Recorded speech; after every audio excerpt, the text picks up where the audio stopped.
Assalamualaikum warahmatullahi wabarakatuh. Kami dari kelompok 4 akan mempresentasikan materi pertemuan ke-9 mengenai manajemen keamanan informasi.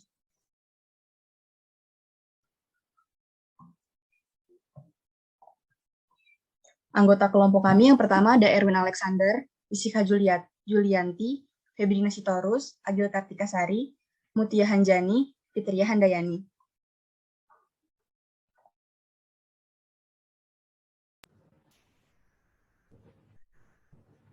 Keamanan informasi.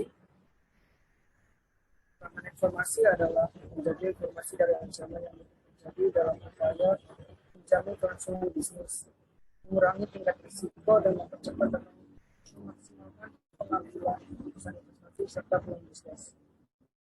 Tingkat keamanan pada informasi juga bergantung pada tingkat sensitivitas informasi dalam database. Informasi tidak terlalu sensitif, sistem keamanannya tidak terlalu ketat. Sedangkan untuk informasi pengaturan tingkat keamanan yang ketat untuk akses ke informasi tersebut.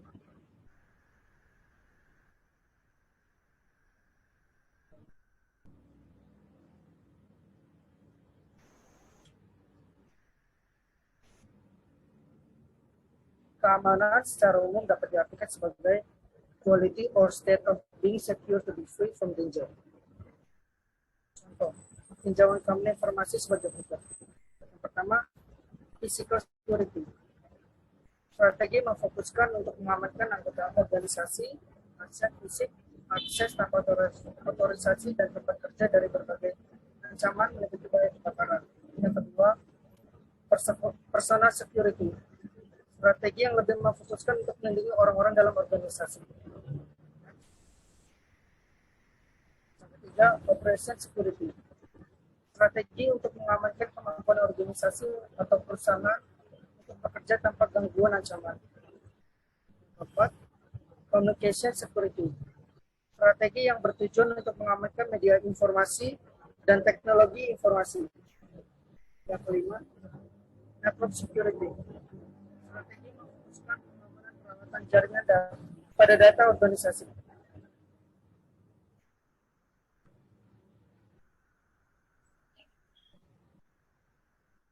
Tujuan keamanan informasi. Yang pertama ada kerahasiaan, artinya informasi dijamin hanya tersedia bagi orang yang berwenang sehingga pihak yang tidak berhak tidak bisa mengakses informasi. Yang kedua ada integritas, yang artinya informasi dijaga agar selalu akurat. Untuk menjaga informasi tersebut, maka informasi hanya boleh diubah dengan izin pemilik informasi. Yang terakhir ada ketersediaan, yang artinya adanya jaminan ketika pihak berwenang membutuhkan informasi, maka informasi dapat diakses dan digunakan. Manajemen keamanan informasi. Manajemen tidak hanya diharapkan untuk menjaga sumber daya informasi aman, namun juga diharapkan untuk menjaga perusahaan tersebut agar tetap berfungsi setelah suatu bencana atau jebolnya sistem keamanan. Aktivitas untuk menjaga agar perusahaan dan sumber daya informasi tetap aman disebut manajemen keamanan informasi. Pada bentuknya yang paling dasar, manajemen keamanan informasi terdiri atas 4 tahap, yaitu yang pertama, mengidentifikasi ancaman yang dapat menyerang sumber daya informasi perusahaan. Yang kedua, mengidentifikasi risiko yang dapat disebabkan oleh ancaman-ancaman tersebut. Yang ketiga, menentukan kebijakan keamanan informasi. Yang keempat, mengimplementasikan pengendalian untuk mengatasi risiko-risiko tersebut. Ancaman keamanan informasi. Ancaman keamanan informasi atau information security threat merupakan orang, organisasi, mekanisme, atau peristiwa yang memiliki potensi untuk membahayakan sumber daya informasi perusahaan. Pada kenyataannya, ancaman dapat bersifat internal serta eksternal dan bersifat disengaja dan tidak disengaja. Ancaman keamanan. Ancaman internal dan eksternal. Ancaman internal bukan hanya mencakup karyawan perusahaan, tetapi juga pekerja temporer. konsultan, kontraktor, bahkan mitra bisnis perusahaan tersebut. Ancaman internal diperkirakan menghasilkan kerusakan yang secara potensial lebih serius jika dibandingkan dengan ancaman eksternal. Dikarenakan pengetahuan ancaman internal yang lebih mendalam akan sistem tersebut. Ancaman eksternal misalnya perusahaan lain yang memiliki produk yang sama dengan produk perusahaan atau disebut juga pesaing usaha.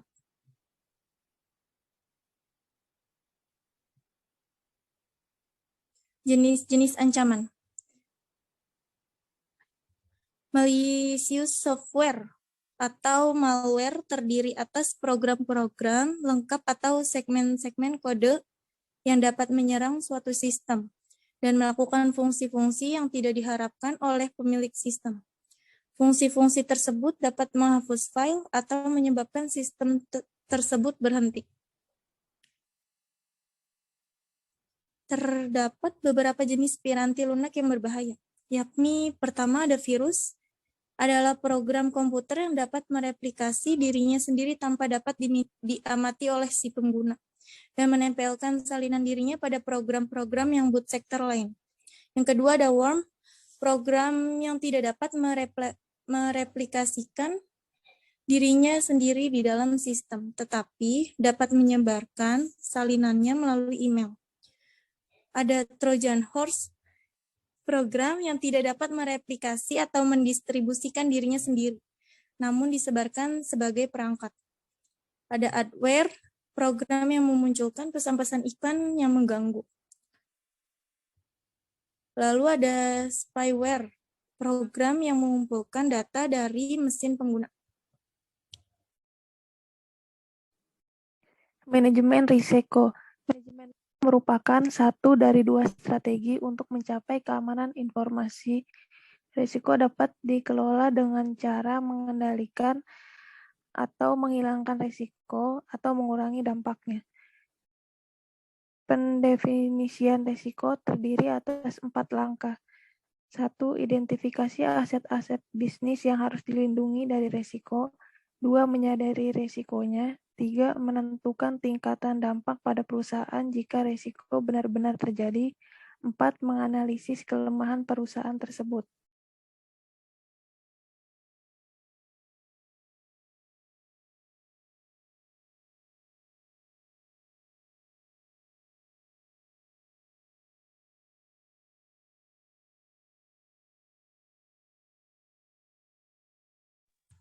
Pengendalian teknis. Pengendalian teknis atau technical control adalah pengendalian yang menjadi satu di antara sistemnya dan dibuat oleh para penyusun sistem selama masa siklus penyusunan sistem.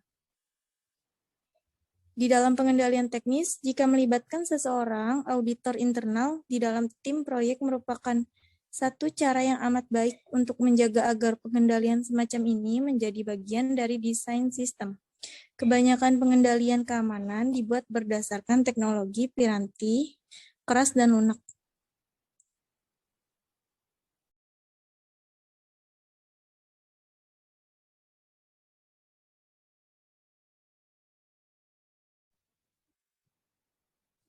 Pengendalian akses dasar untuk keamanan melawan ancaman yang dilakukan oleh orang-orang yang tidak diotorisasi adalah pengendalian akses.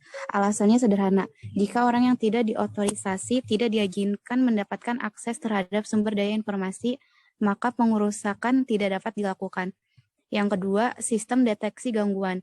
Logika dasar dari sistem deteksi gangguan adalah mengenali upaya pelanggaran keamanan sebelum memiliki kesempatan untuk melakukan perusakan. Salah satu contoh yang baik adalah piranti lunak proteksi virus atau virus protection software yang telah terbukti efektif melawan virus yang terkirim melalui email. Piranti lunak tersebut mengidentifikasi pesan pembawa virus dan memperingatkan si pengguna. Yang ketiga, firewall. Sumber daya komputer selalu berada dalam resiko jika terhubung ke jaringan. Salah satu pendekatan keamanan adalah secara fisik memisahkan situs web perusahaan dengan jaringan internal perusahaan yang berisikan data sensitif dan sistem informasi. Cara lain adalah menyediakan kata sandi kepada mitra dagang yang memungkinkannya memasuki jaringan internal dari internet. Yang keempat, pengendalian kriptografis. Data dan informasi yang tersimpan dan transmisikan dapat dilindungi dari pengungkapan yang tidak terotorisasi dengan kriptografi, yaitu penggunaan kode yang menggunakan proses-proses matematika.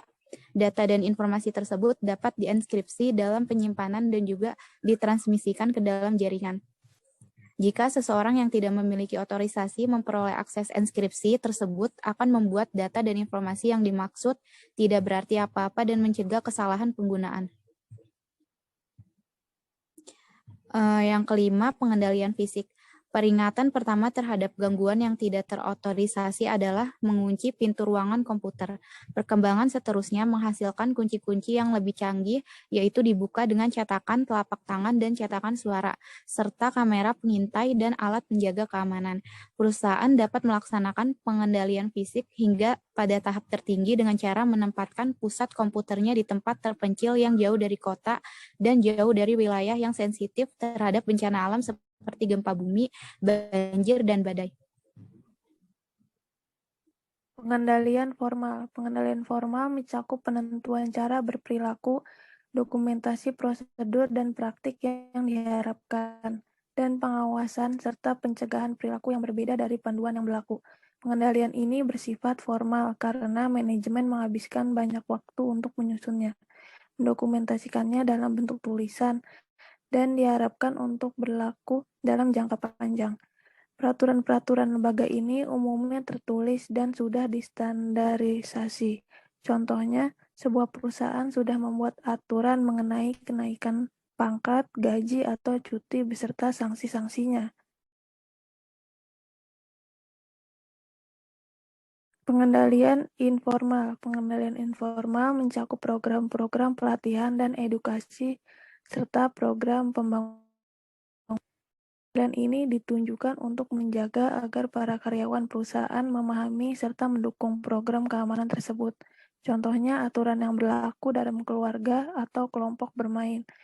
Pengendalian ini umumnya tidak direncanakan atau bersifat spontan. Contohnya sindiran atau ejekan yang diberikan teman bermain ketika ada teman yang bermain curang.